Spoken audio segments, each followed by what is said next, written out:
Right, I'm here with Bharat Shah, the Managing Director of Sigma Pharmaceuticals. Thanks for joining us, Bharat.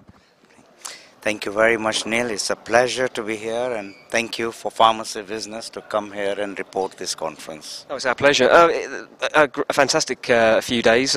One thing that's come out of it is change. Change is constant, particularly with independent pharmacy. What have you seen in terms of the way that independents are changing for the better?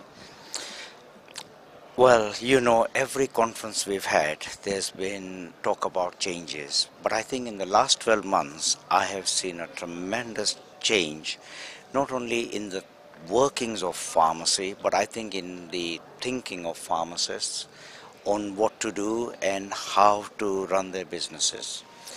I certainly think change is happening fast in the pharmacies and in the thinking of pharmacies to come in line with the new NHS.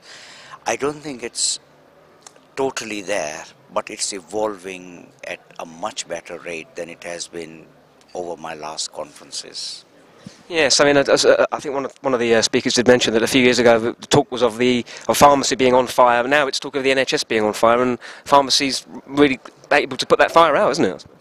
Yeah, I agree, but I think the fact that NHS is on fire, and I really do think NHS is not very clear about the role of pharmacy within the NHS.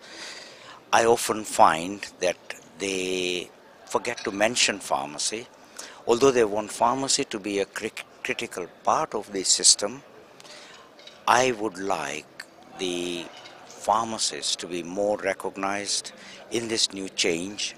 I think if this happens, the pharmacists would be more proactive to change within the new NHS. I certainly think the ideas that came out of the conference this time, I think is going to help people change in the new NHS. So perhaps it's stating the obvious, but 2015 is a critical year, isn't it, for pharmacy? Very critical. This is why we as a team have decided that next year's motto has to be working to win. I don't think we need to now change, partner. I think we need to now get going and work to win. Yeah. Absolutely. Thanks very much for joining us, Bharat. Thank you, Neil. I really appreciate you coming, and I hope to see you all next year at a different surrounding. Thank you very much. That's our pleasure.